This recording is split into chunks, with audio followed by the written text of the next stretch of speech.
Акыркы мезгилде сиз Россияга көп каттайчу болдуңуз. Себеби эмнеде? Анткени аякта биздин 6 миллион жараныбыз Орусияда. Ошолор бизге тамак аш алып келет, башка алып келет. Бирок бул барган сайын азаюуда. Анткени буларды байлаган ата-энелер барган сайын өтүп кетип атышат. Ошондук ата-эне жок калды. Ал эми булардын балдары орусиялык болуп калды дагы. Булар Кыргызстанды жакшы көрбөй калышты.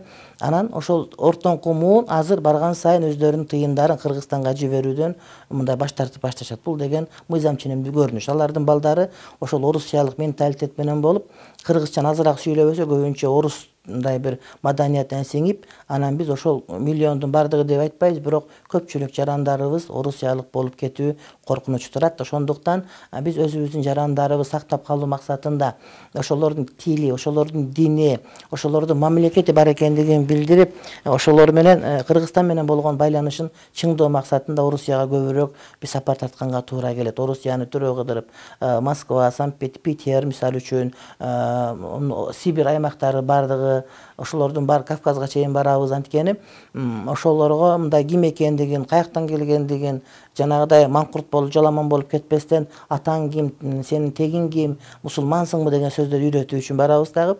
Алардын ошол балдарына ошол мындай бир улуттук маданиятты дагы эсиңерден чыгарбагыла дегенди айткыбыз келет.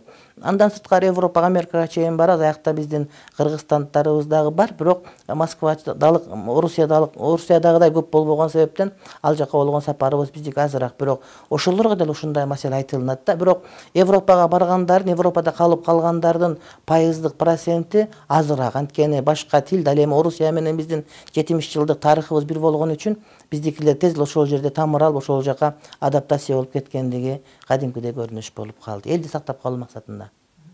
Деги эле ушуну мамлекет өз аткарыш керек болчу. Миграция аткар. Бизде миграцияны бөлүп отуруп, бир министрликке бөлүм кылып берип коюп дагы биздин мигранттарыбыздын абалы ойлонулбай калды. Бул боюнча мындай бир депутат жана кайсы партияга туура келсе ошол фракция алып отуруп, мындай мигрант маселеси, ошолордун мындай бир өтө чоң проблема бар да, мамлекеттеги жарандарды жоготуп алуу мындай проблема. Кытай каптап турат, качан бошоп калса кире калам деп Тажикстандан ошондой каптап турган учурда биз мигранттар сактап калбай калуубуз биз үчүн чоң проблема. Мамлекеттин өзүнүн иши болуш керек эле. Ошондуктан биз азыр мамлекет эми ойгонуп турганга чейин аракетибизди кылып атабыз. Кийин эси келсе бесин бер дегендей, ошол иштермандар келгенде аткарыла кызматыңарды тапшырып башка ишибизди кыла берет элек.